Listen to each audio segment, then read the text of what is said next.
Pozdrav svima mališani! Danas ćemo zajedno istražiti čarobni svijet naših vjernih prijatelja, pasa i mačaka. Spremni ste za uzbudljivo putovanje?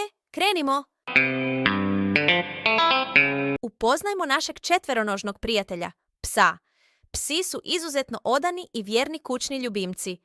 Dolaze u različitim veličinama, bojama i oblicima, ali svi imaju jednu zajedničku osobinu. Vole nas bezuvjetno. Neki psi su veliki i snažni, poput njemačkih ovčara, dok su drugi mali i slatki, kao pudlice.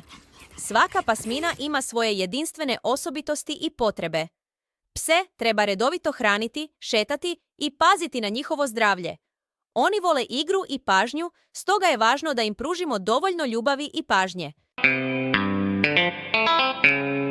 Mačke vole istraživati svoj teritorij, penjati se po visokim mjestima i maziti se. One su često pravi majstori u lovu na igračke.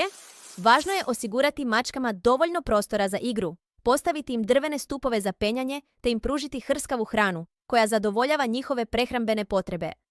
To je to, mališani! Nadamo se da ste uživali u ovoj avanturi upoznavanja pasa i mačaka. Zapamtite, ljubav prema našim kućnim ljubimcima čini svijet ljepšim mjestom. Hvala vam što ste bili s nama danas!